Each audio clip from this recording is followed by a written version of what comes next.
was any angel. I don't think I was that bad, but I don't. Well, I don't know why I got so many little ones. Seems to me I got, no, I might be exaggerating, but it seems to me like I got a licking every week.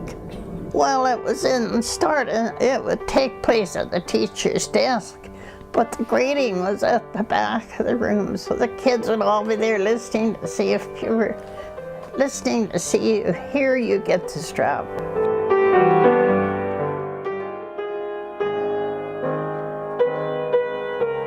My dad that morning, it was very smoky, and Dad said, I don't know how we were going to get to school that day, I can't remember, but Dad said, well, I'll take you and Betty to school. That was my cousin.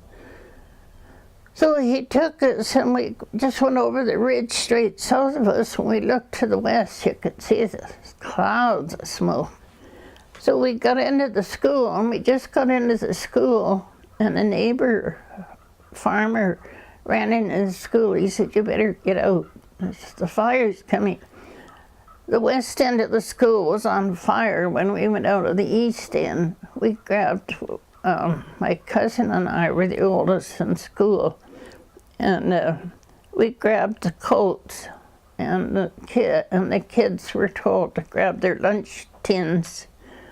And Marion and I had a little grade oneer between us. The wind was so bad. The little grade oneer was parallel to the ground. The wind was so bad she couldn't stay on her feet. So we had her by the hands. We got over to my uncle's just across the road, and he said, well, we're going to Cochrane. Get as many kids in the car as you can.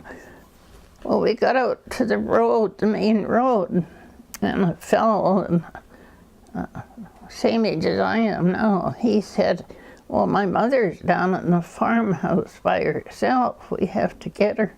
So we went straight east, and we got down there, and fire was so bad, and we sat in the middle of the corral with the rails and the corral burning around us. And we sat there until it passed the farm, and then we got out and helped fight it with buckets of water and stuff. My aunt and uncle had pigs, and they were running live with their hides split open from the heat. Horses and cows running with their hides on fire and their tails on fire. It was, I wasn't scared in anything because everything was happening so fast. You didn't have time to be afraid.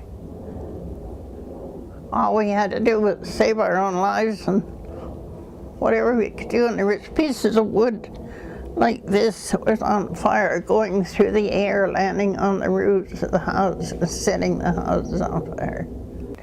And my mom didn't have any idea where I was.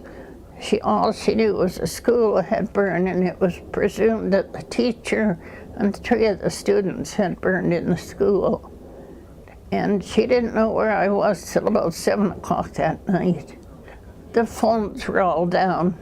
And then the next day, people from Calgary would come out in their cars with a rake and rake through the ashes to see what they could find.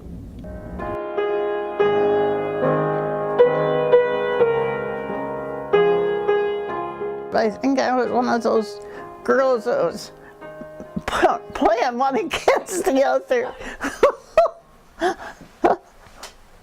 Not really, but I met Hugh at a dance. We always had men work for us out in the field, and this man worked for my uncle.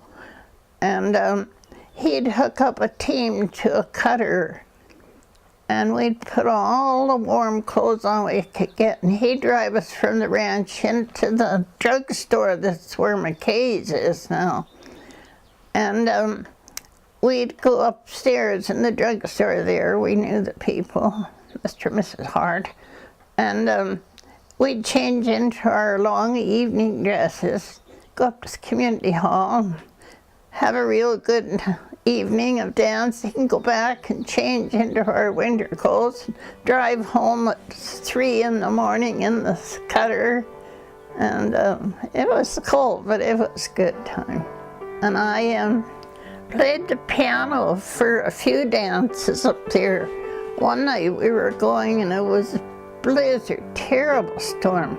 He said, we better not go, and I said, well, I have to play. So we went up there and there were very few people got there. So we rolled the piano into the middle of the hall floor, and the guys all set their bottles up on the top of the piano. And that's how our dance ended up that night.